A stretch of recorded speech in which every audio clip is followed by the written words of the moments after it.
rasuluhu la nabiyya ba'da. Allahumma sholli ala sayyidina Muhammad wa ala ali sayyidina Muhammad. Jamaah salat asar yang insyaallah dirahmati Allah dan mudah-mudahan ditakdirkan oleh Allah untuk masuk surga sekeluarga. Hari ini kita melanjutkan kajian kita yang tema pertama. Kalau tema sebelumnya itu introduction saja, mengenalkan betapa pentingnya kita ini untuk masuk surga sekeluarga. Dan hari ini kita akan belajar dari guru-guru istimewa yang ada di dalam Al-Quran secara beruntut. Nanti kita belajar dari Nabi Nuh, kita belajar dari Nabi Ibrahim, kita belajar dari Nabi Ismail, kita belajar dari Nabi Yakub, kita belajar dari Imran, kita belajar dari Luqman dan seterusnya, sampai betul-betul kita punya pemahaman yang memadai tentang bagaimana tanggung jawab sebuah keluarga. Pada pertemuan yang lalu saya sempat mengangkat topi hormat pada instansi penjenengan, karena di depan itu ada spanduk yang luar biasa bahwa integritas itu dimulai dari keluarga. Masya Allah. Saya sangat jarang menemui sebuah lembaga yang sangat serius memperhatikan integritas keluarga. Hari ini kita akan bicara tentang bagaimana inspirasi kegigihan Nabi Nuh dalam mendidik keluarga. Karena di berbagai tempat banyak orang yang salah paham dengan Nabi Nuh, seolah-olah Nabi Nuh itu menjadi pembenar bagi kita untuk boleh asal-asalan dalam mendidik keluarga. Saya khawatir nanti kalau kita terbawa arus pemikiran yang umum bahwa anak kita itu terabaikan itu enggak masalah, tidak sholat itu enggak masalah, toh Nabi Nuh juga seolah-olah dianggap gagal dalam mendidik anak. Maka kita perlu cermati nanti supaya nanti di akhirat kita tidak berurusan dengan Nabi Nuh. Ya, insyaallah. Baik, saya sampaikan ulang, ada data-data yang seperti ini. Ini yang saya hadapi kan banyak ayahnya ya. Ibu-ibu mungkin di sudut sana ya, di balik tirai ini. Ada data, ada anak yang mengusir kasus tertentu untuk anak-anak durhaka. Dan saya tidak bakal menemui di lapangan. Tapi faktanya, sebagaimana saya ceritakan pada pertemuan yang lalu, ada banyak fakta yang saya temui terkait dengan anak-anak yang durhaka kepada bapaknya. Nah, mengapa mereka durhaka? Seringkali kadang-kadang anak-anak itu dihakimi ini anak durhaka, ini anak durhaka, ini anak durhaka. Sementara suatu ketika Umar bin Khattab itu pernah didatangi oleh seorang ayah, yang ayah ini membawa anak laki-lakinya, dan anak laki-laki ini diadukan kepada Umar bin Khattab dengan kalimat seperti ini. Wahai Amirul Mukminin, saya mengadukan anak ini yang telah durhaka kepadaku. Anak ini kemudian mendapatkan tatapan yang agak tajam dari Amirul Mukminin. Kemudian anak ini ternyata pemberani. Anak ini mengatakan kepada Amirul Mukminin, wahai Amirul Mukminin, tolong saya jangan dihukum lebih dulu. Beri kesempatan saya untuk bertanya. Baik, memang mengadili harus begitu ya, diklarifikasi. Seperti apa pertanyaan? Sesungguhnya haknya anak kepada ayah itu seperti apa? Nah, Umar bin Khattab menjawab, haknya ada tiga. Haknya ada tiga. Nomor satu, setiap anak wajib dipilihkan oleh ayahnya calon ibu yang baik. Dipilihkan ibu yang baik, ibu yang beriman. Yang kedua, memberi nama yang baik kepada anak itu. Yang ketiga, mengajarkan Al-Quran kepada anaknya. Nah, anak ini kemudian mengatakan, wahai Amirul Mukminin, sungguh tiga hal yang telah engkau sampaikan itu tidak ada satupun yang dipenuhi oleh ayahku. Ibuku ini seorang budak yang menurut cerita itu tidak disebut sebagai ibu yang baik. Yang kedua, namaku diberi nama yang jelek. Ada yang menyebut namanya si Jual. Jual itu artinya, ada yang menyebut ini kecoa, ya. Ada yang menyebut ini si hitam, karena hitamnya hitam kayak kecoa itu. Dan yang ketiga, tidak ada satupun kalimat dalam Al-Quran itu yang diajarkan oleh ayahku kepadaku. Saya percaya nomor satu, mungkin penjenengan sudah memilih istri yang salihah. Saya percaya bahwa penjenengan sudah memilih nama yang terbaik untuk anak bina. Tetapi saya cukup khawatir yang nomor 3 ini. Jangan-jangan bapak-bapak itu terlalu asik bekerja ngelembur sampai lupa mengajarkan Al-Quran kepada anaknya. Jika kita sampai melupakan Al-Quran ini tidak kita ajarkan kepada anak-anak, terlebih kita juga tidak memilihkan pendidikan yang anak-anak yang jadi paham Quran, anak-anak yang... Saya ulangi lagi, kalau tidak mampu mengajarkan Al-Quran sendiri, dicarikan guru yang baik. Jangan dibiarkan anak-anak tidak mengerti Al-Quran. Jangan dibiarkan anak-anak yang tidak memahami bagaimana mengaplikasikan Al-Quran. Ayat-ayat Al-Quran itu harus dilakukan dalam hidup ini. Jangan sampai anak-anak kita tidak paham. Karena kitalah nanti yang akan tertuduh menjadi ayah durhaka. Karena Amirul Mukminin Umar bin Khattab menyampaikan, ini anak durhaka, penyebabnya adalah kamu yang durhaka lebih dulu kepada anakmu. Nah, itu sebabnya pada kesempatan kali ini kita akan belajar bagaimana caranya membuat anak-anak kita ini kita dorong untuk menjadi kama rabbayani shaghira. Ya, kama rabbayani shaghira. Sebagaimana doa yang kita lantunkan untuk orang tua kita, ya Rabb, kasihilah orang tuaku sebagaimana orang tuaku itu mengasihi aku di waktu kecil.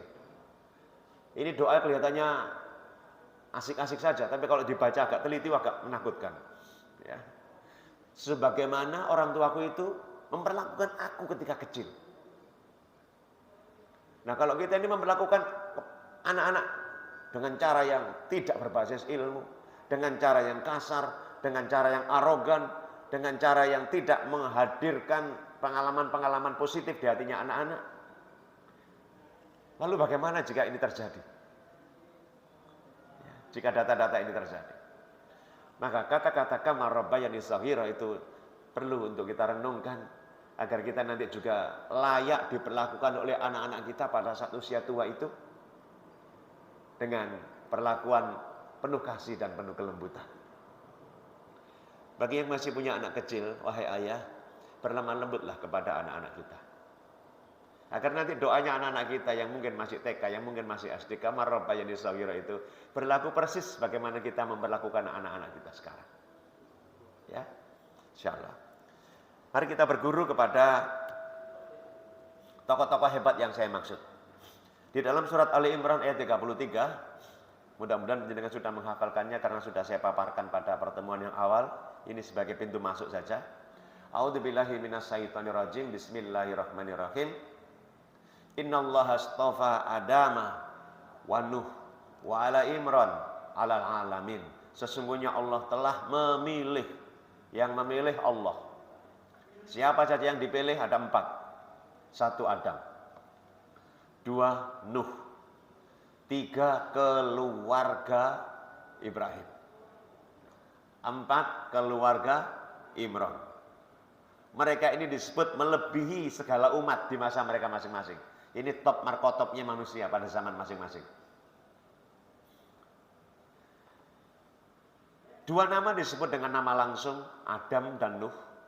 2 nama disebut dengan ini, yakni keluarga istrinya hebat dan anaknya luar biasa hebat semuanya. Tentu pada pertemuan-pertemuan berikutnya kita akan belajar dari keluarga Nabi Ibrahim, belajar dari keluarga Imran dan seterusnya. Tetapi hari ini kita awali belajar dari keluarga Nabi Nuh. Ya, kita awali dengan keluarga Nabi Nuh supaya kita tidak salah paham dengan kegagalan Nabi Nuh yang sering dipakai oleh sebagian orang, sebagian masyarakat tentang, loh aku kan gagal didik ini gak masalah, wong Nabi ayo gagal kok. Nah, sering dipakai untuk alibi. Ya. Anakku gak sholat, ya wes karepe gak sholat. Wong anaknya Nabi loh, ya malah bangkang. Ya anakku gak mau Quran juga masalah lah. Wong anaknya Nabi malah bangkang. Saya khawatir ya memakai alibi seperti ini justru akan menjadi blunder buat kita. Sementara kita tidak bisa mengambil berdakwah ratusan tahun, tapi pengikutnya memang tidak banyak. Dan anehnya keluarganya sendiri juga nggak ikut, gitu ya. Nah, ketika Nabi Nuh membuat kapal, karena Nabi Nuh mendapatkan perintah bahwa kapal ini mesti akan mengantisipasi banjir besar itu, maka Nabi Nuh membuat kapal itu di bukit, bukan di pantai. Nah, nalar waktu itu termasuk nalarnya anak. Ini nggak masuk akal ayah ini. Gaya perahu kok nang bukit, nggak masuk akal. Nah, ayahnya yang kelihatan nggak masuk akal oleh masyarakat itu membuat anaknya jadi malu di bapak kayak gini. Ngisin-ngisin ya bapak ya. Dungu mungkin bapak ya. Gaya kapal kok gak jelas gaya memikir pantai piye. Nah, karena berlawanan dengan akal, maka anak ini pun membantah bapaknya. Tidak mau lagi untuk mengikuti bapaknya. Para orang-orang di kampung itu pun juga tidak mau mengikuti Nabi Nuh. Dan diceritakanlah di sini, di surat Hud ayat 42. Dan kapal itu berlayar membawa mereka ke dalam gelombang laksana gunung-gunung. Bayangkan, wahai ayah, banjirnya itu gelombangnya laksana gunung-gunung. Berarti kan tinggi sekali, gelombangnya laksana gunung-gunung. Dan ketika benar Nabi Nuh itu sudah berlayar dengan kapalnya, yang kapalnya itu ya harus melewati gelombang-gelombang yang kayak gunung-gunung itu, Nabi Nuh yang mendapatkan kenikmatan berupa diselamatkan oleh Allah berada di kapal bersama kaumnya itu, tetap mencintai anaknya. Tetap mencintai anaknya. Tidak membenci anaknya. Buktinya apa? Nabi Nuh masih memanggil anaknya. Wahai anakku, naiklah ke kapal bersama kami. Ayo nak, naik kapal bersama kami nak. Janganlah kau bersama orang-orang kafir itu. Ayah masih sayang. Sama dengan penyenengan.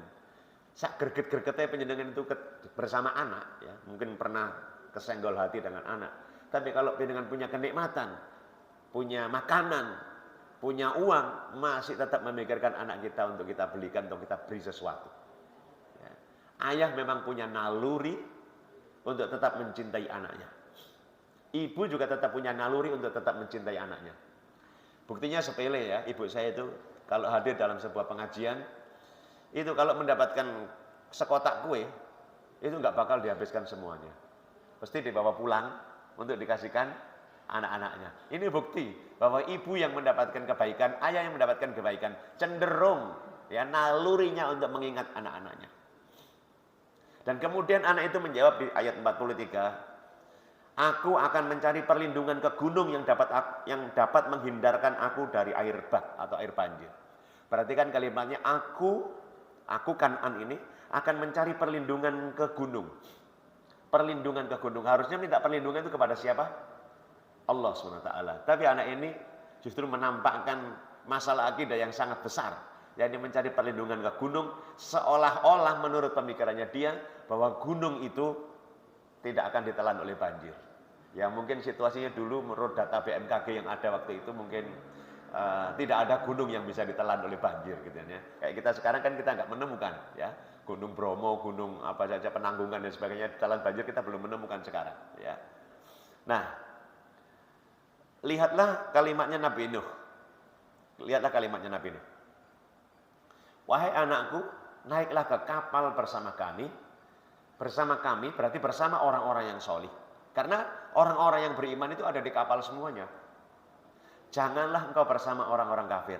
Ada dua jenis kalimat. Kalimat pertama namanya kalimat ajakan atau perintah, ya naiklah, naiklah, naiklah. Yang kedua adalah kalimat larangan. Jangan, jangan, jangan. Ya, perintah dan larangan ternyata dimainkan oleh Nabi Allah ini ya, yang luar biasa ini. Ini juga perlu kita pikirkan ya. Jangan-jangan nanti kita ini bersama anak-anak kita itu nggak berani menggunakan kata jangan. Nggak berani menggunakan kata jangan. Karena ada sebagian orang yang berpahaman bahwa arek itu nek dilarang itu malah ngelakoni. Katanya beberapa trainer. Ya, karena itu trainer itu belum tentu benar, Pak ya. Kecuali trainer itu merujuk pada Al-Qur'an. Trainer belum tentu benar. Contohnya begini, pernah didemonstrasikan oleh seorang trainer ya. Saya juga pernah kagum-kagum dikit ya menurut teori-teorinya. Tapi ketika saya baca Quran ternyata, oh enggak, itu salah. Ada anak-anak dibilang, jangan coret-coret tembok ya, jangan coret-coret tembok ya. Itu ternyata menurut alam bawah sadarnya anak-anak itu, jangan mencoret-coret tembok itu seolah-olah menurut dia itu adalah mengingatkan bahwa mencoret-coret tembok itu asik. Jangan nyoret-nyoret tembok. Anak tetap malah nyoret-nyoret tembok. Ya. Jangan berlari kamu, jangan berlari. Yang masuk di sini malah berlari. Pernah Pak didemonstrasikan, saya sempat juga mikir-mikir ya. Saya ini dan teman-teman disuruh untuk matanya terpejam. Matanya terpejam.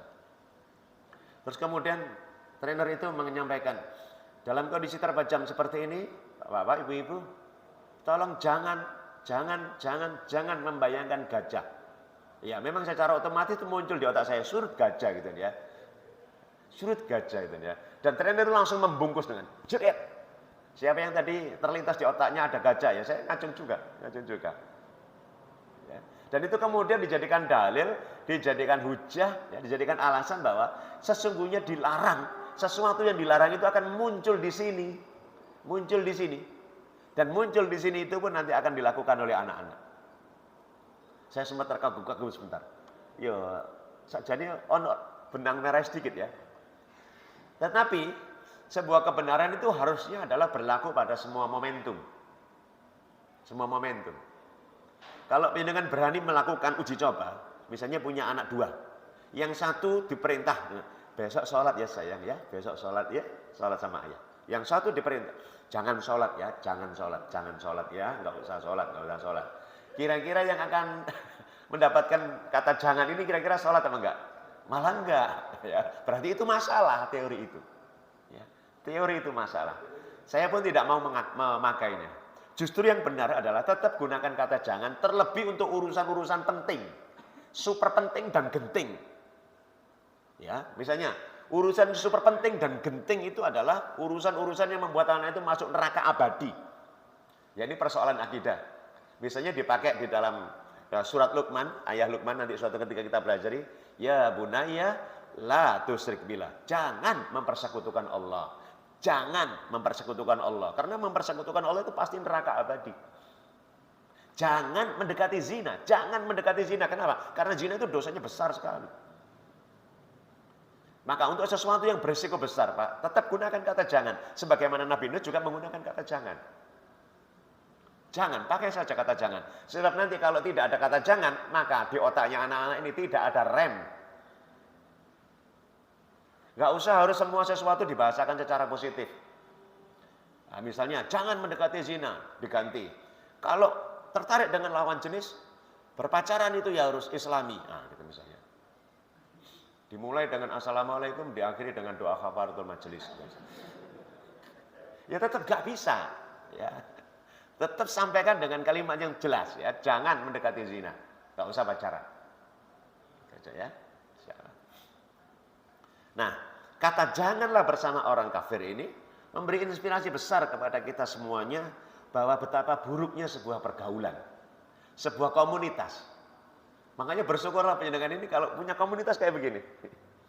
Mari sholat asar ya, untuk memanfaatkan momentum sholat asar ini kita nambah ilmu sedikit, insya Allah. Ini kenikmatan besar Pak, karena punya komunitas yang kayak begini itu kenikmatan besar. Penjenengan akan bergantung kepada komunitas penjenengan. Kalau penjenengan itu punya komunitas sepeda, penjenengan mesti di otak ini duit titik pingin tuku sepeda.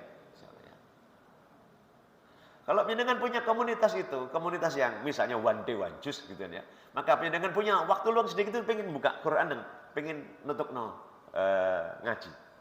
Maka komunitas sangat menentukan, maka Nabi Nuh juga melarang, janganlah bersama engkau orang-orang kafir, orang-orang yang sedang menentang dakwah itu. Maka saya gambarkan dengan ilustrasi kayak begini.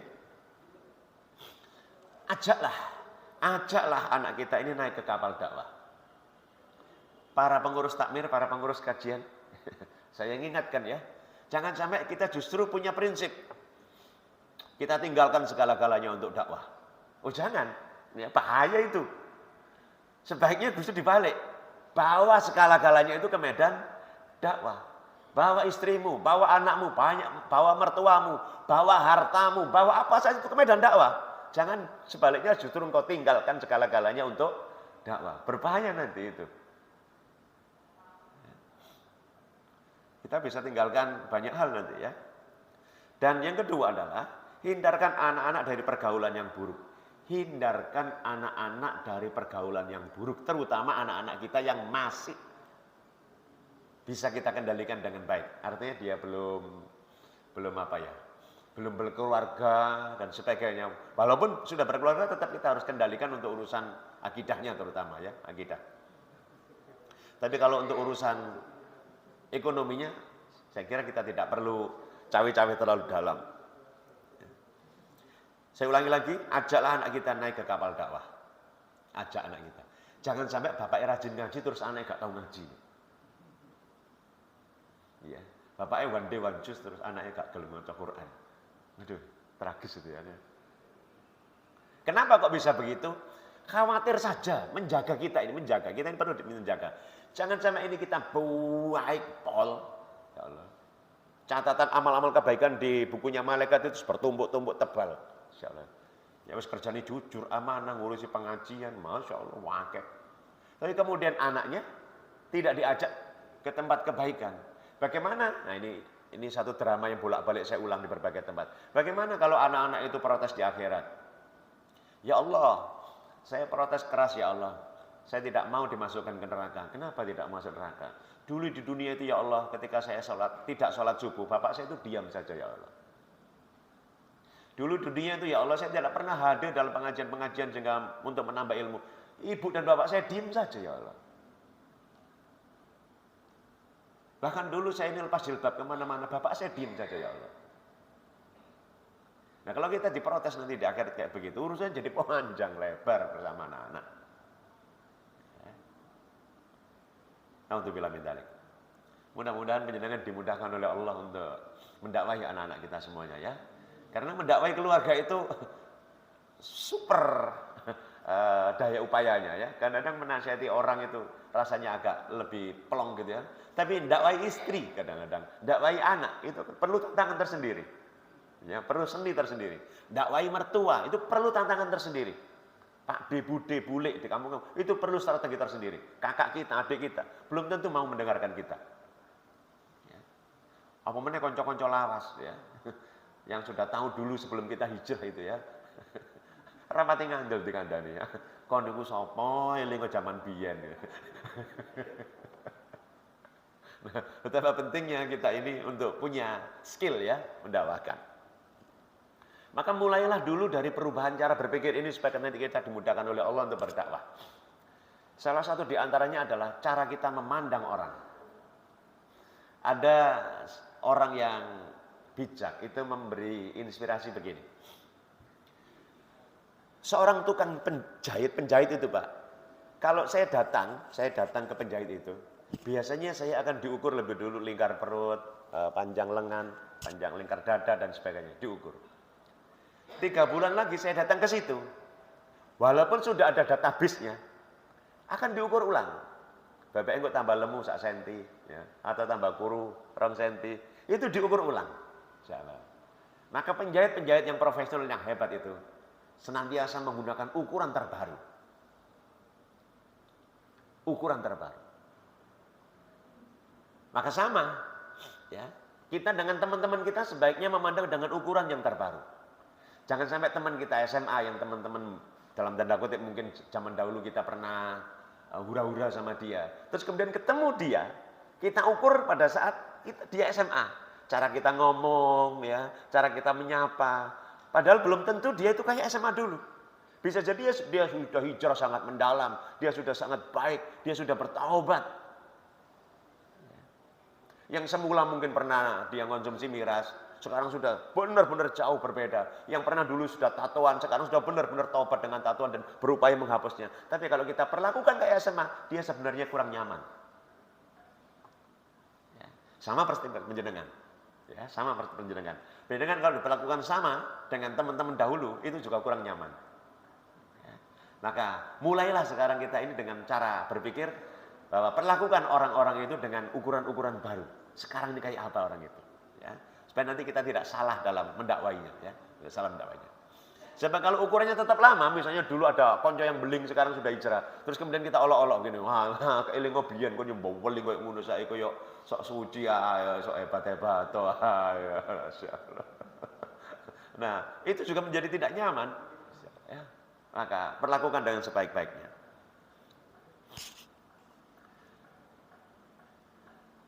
Mengapa komunitas itu penting? Ada satu nasihat yang sangat luar biasa ini ya. Dalam agama ini, celaka aku, sekiranya dulu aku tidak menjadikan si fulan itu teman akrabku. Orang yang bergaul dengan baik dan orang yang bergaul dengan orang buruk itu ternyata efeknya berbeda. Efeknya berbeda. Intinya, pergaulan itu mempengaruhi. Pergaulan itu mempengaruhi. Nah, supaya lebih jelek gitu ya, saya munculkan risetnya. Kadang-kadang orang itu kan suka riset. Perhatikan risetnya. Riset Stanford. Ada satu eksperimen yang dilakukan oleh dia. Bertujuan untuk mencari tahu apa yang akan terjadi jika orang-orang yang sehari-harinya berkelakuan baik diletakkan di lingkungan yang sangat buruk. Hasil riset menunjukkan lingkungan menjadi faktor penting yang menentukan apakah seseorang itu berperilaku baik atau buruk. Lingkungan. Bahkan ada yang mengukur, lingkungan itu pengaruhnya sampai 80%. Nah, jangan sampai nanti ada orang tua berpikir, biar anakku SD gitu, wapi, ya Allah, sholat 5 waktu, gelem ngaji. Lah kok SMP dadi koyo ngene hari iki. Oh boy. Tanyakan dulu lingkungannya kayak apa. Sekolahin nanti rek iku kanca-kancane kaya apa?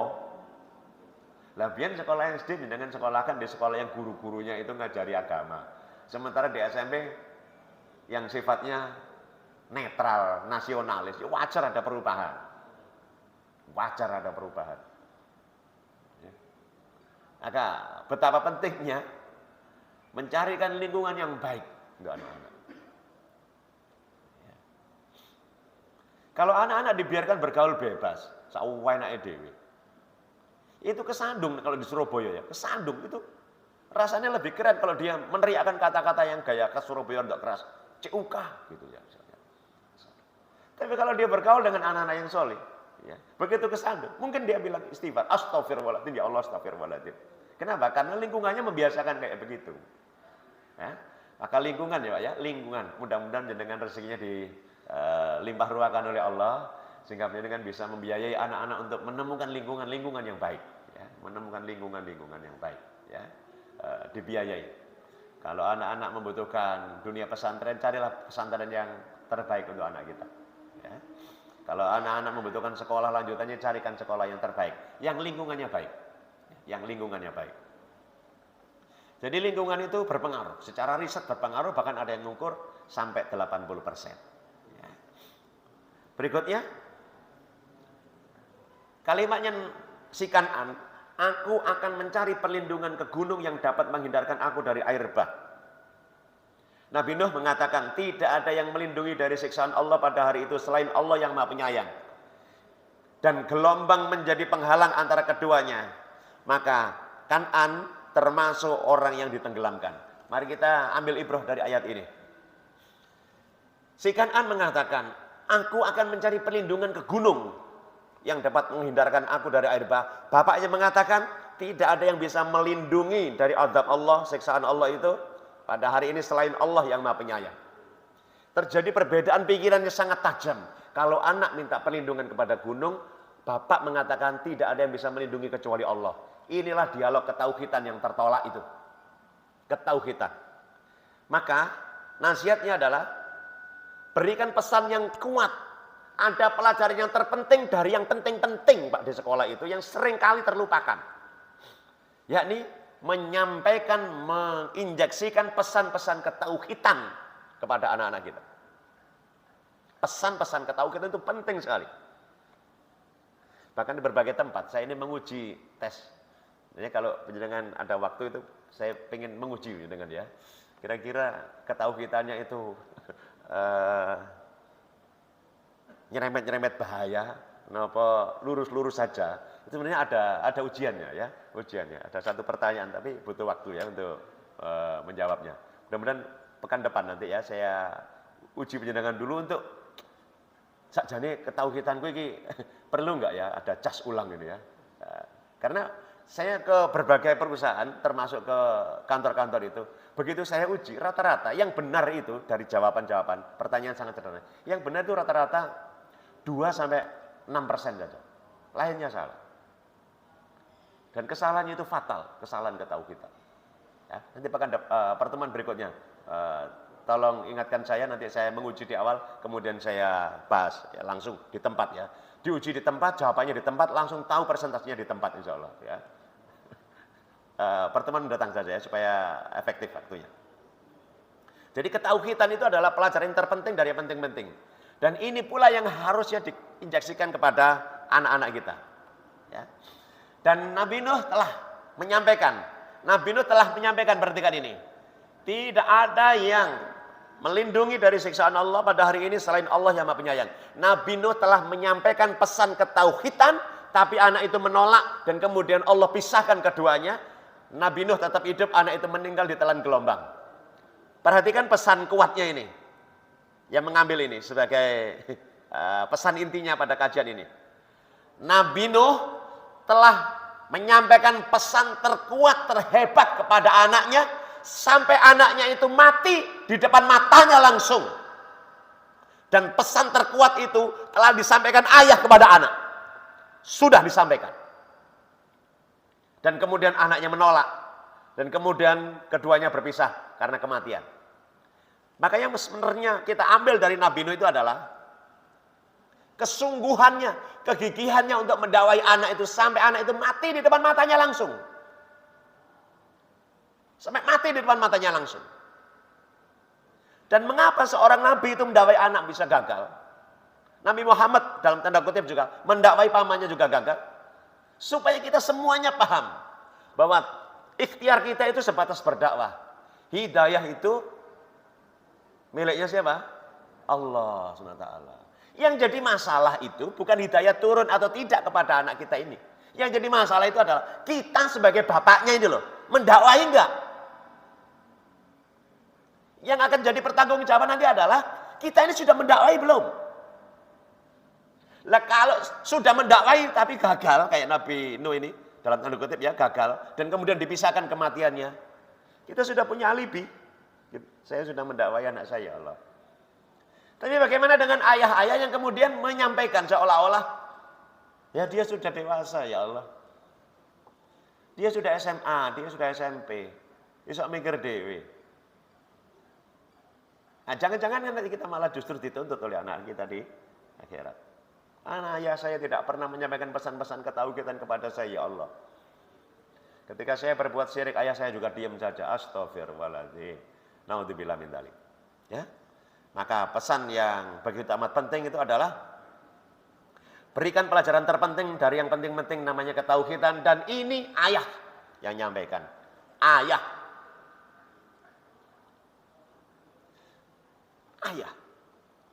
Pesan guru Quran dia. Kalau bisa, wahai ayah, anak-anak sebelum ngaji di sini, kalau bisa Al-Fatihahnya itu penjenengan piyambak yang ngajarkan. Penjenengan sendiri yang ngajarkan.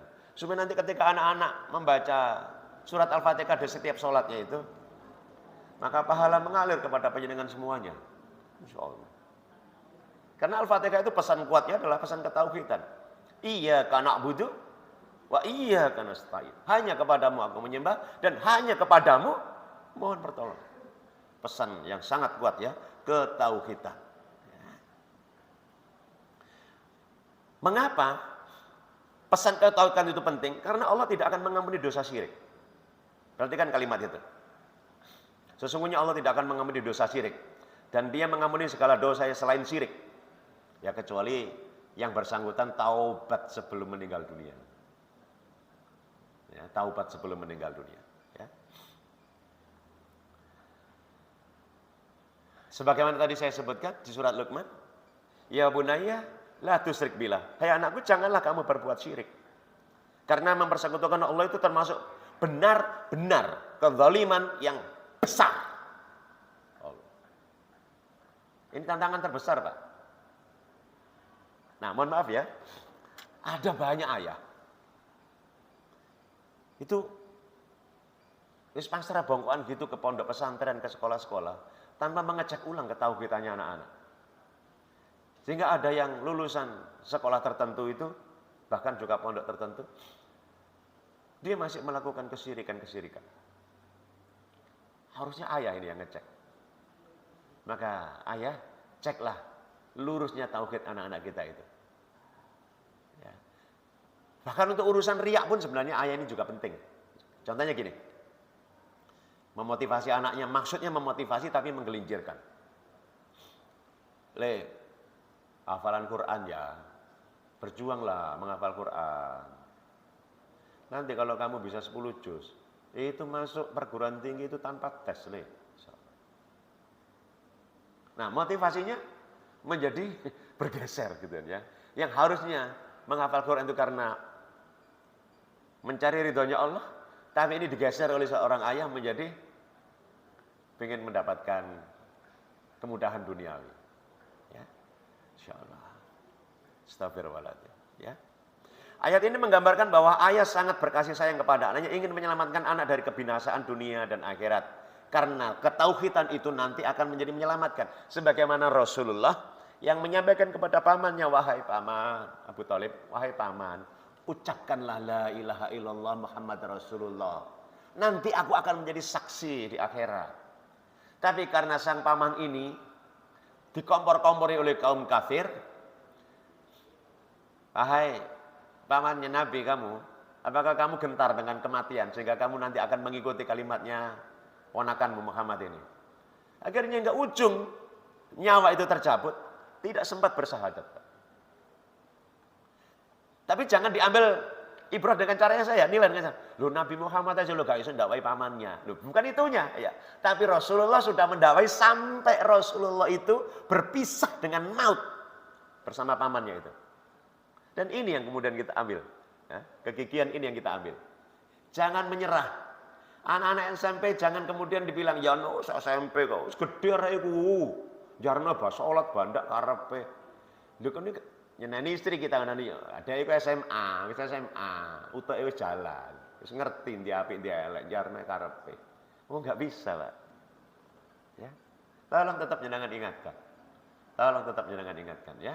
Masya Allah. Sehingga kita semuanya nanti mudah-mudahan kalau anak-anak kita mendapatkan hidayah, kita dimasukkan surga bersama anak-anak kita. Tapi kalau anak kita tidak mendapatkan hidayah, setidak-tidaknya kita ini sudah menunaikan tugas besar. Misi besar seorang ayah. Misi besar seorang ayah adalah, ya ayyuhalladzina amanu ku anfusakum wa ahlikum naro. Hai orang-orang yang beriman, wahai ayah yang beriman, jagalah dirimu sendiri dan keluargamu dari api neraka yang menyala-nyala. Wahai ayah, itulah misi besarnya seorang ayah. Nabi Nuh sudah lakukan, mengajarkan ketauhidan. Rasulullah sudah lakukan, mengajarkan ketauhidan. Tinggal kita, mudah-mudahan nanti kita nih, anak-anak kita mendapatkan hidayah, kita mendapatkan hidayah, istri kita mendapatkan hidayah, dan kita akan dikumpulkan oleh Allah di dalam surganya Allah, dan kemudian kita akan bisa mendapatkan kebaikan ayat ini. Yang insya Allah setiap kajian akan saya ulang-ulang. Walladzina amanu wa tabathum dzurriyyatuhum biiman alhaqna bihim dzurriyyatahum wa ma alatnahum min amalihim min syai' kullu mri'im bima kasabarahin. Dan orang-orang yang beriman dan anak-anak mereka cucu-cucu mereka mengikuti mereka dalam keimanan. Kalau dengan beriman, terus anakmu yang beriman, putumu yang beriman, Allah janji, kami hubungkan, kami pertemukan kalian nanti dengan mereka. Allah yang janji. Jadi kita akan ketemu dengan anak kita yang beriman, ketemu dengan cucu kita yang beriman, asalkan bapaknya ya beriman. Ya. Kalau bapaknya gak beriman, anaknya beriman, pisah. Kalau bapaknya beriman, anaknya gak beriman, pisah. Jadi sesungguhnya divorce yang nyata, belak-belakan, itu keterpisahan keimanan. Ini di masjid, saya menyampaikan kepada khusus jamaah muslim, saya berpesan karena ini keluar di medsos juga ya. Tolong Pak, jangan sembarangan memilih jodoh anak-anak kita dengan iman yang berbeda. Jangan hanya karena kepingin disebut paling ahli toleransi, terus kemudian anak pertama dengan nikahkan dengan orang yang agamanya A, anak kedua agamanya B, anak ketiga agamanya C, anak keempat agamanya D. Astagfirullahaladzim. Pisah itu Pak nanti Pak. Ya, Masya Allah. Ada waktu kurang lebih 5 menitan, Insya Allah sudah hampir jam 4 karena penjenengan harus segera pulang juga. Pulang dengan penuh rasa sayang kepada anak-anak kita ya. Jangan pulang dengan rasa asal-asalan kepada anak-anak. Kita kebiasaan kemarin sebelum pulang kita akan meratakan pahala lebih dulu, kebiasaan saya di berbagai tempat ya. Boleh berkenan angkat tangan kanan seperti ini supaya pahala jadi merata kepada penjenengan semuanya sebelum penjenengan pulang. Insyaallah. Nuwun sewu, tangan kanan yang terangkat ini diletakkan di pundak sebelah, insyaallah ya. Kita nasihati orang sebelah ini ya. Insyaallah ikuti kata-kata saya, dieling-eling ya. Ajari anakmu keimanan. Luruskan ketauhidannya. Ojo diumbar wae. Ojo ngelembur kerja wae. Anake ya diurus. Ojo diumbar. Angkat tangan kirinya, insyaallah. Nasihatkan ke tetangga yang menasihati penjenengan ya. Ikuti kata-kata saya, iya ya. Ojo omong tok. Lakonana dhewe. Ojo jarkoni. Iso ujar, gak iso lakoni. Masya Allah. Penjenengan sudah dapat pahala mengingatkan tetangga tadi ya. Masya Allah. Gini ya, jadi pahalanya merata. Saya menyampaikan ilmu, penjenengan mendapatkan pahala menerima ilmu. Terus penjenengan juga mengingatkan sebelah, menyampaikan ilmu juga ya, dan mendapatkan peringatan dari tetangga juga ya. Masya Allah. Mudah-mudahan pahalanya merata dan kita dikumpulkan oleh Allah nanti di surganya Allah ya. Alhamdulillah. Monggo kalau ada pertanyaan 1, 2, tapi jangan sulit-sulit ya. Ada? Jam 4 ya, penjenengan mundur jam 4 nggih. Oke. Jangan terlalu malam-malam Pak ya, pulangnya Pak ya. Cukup ya? Baik, kalau cukup insya Allah pertemuan berikutnya kita akan belajar dari kegigihan Nabi Ibrahim dalam mendidik anaknya. Ya, kegigihan Nabi Ibrahim mendidik istrinya, mendidik anaknya itu bagaimana? Supaya Nabi Ibrahim itu ya mendapatkan kemuliaan, anaknya super bakti itu. Kita pelajari pada pertemuan mendatang. Kita tutup dengan doa sederhana. A'udzubillahi minasyaitonirrajim. Bismillahirrahmanirrahim. Allahumma shalli ala sayyidina Muhammad wa ala ali sayyidina Muhammad. Walhamdulillahirabbil alamin. Allahumma arinal haqqa haqqan warzuqna tibaa wa arinal batila batila warzuqna tinabah.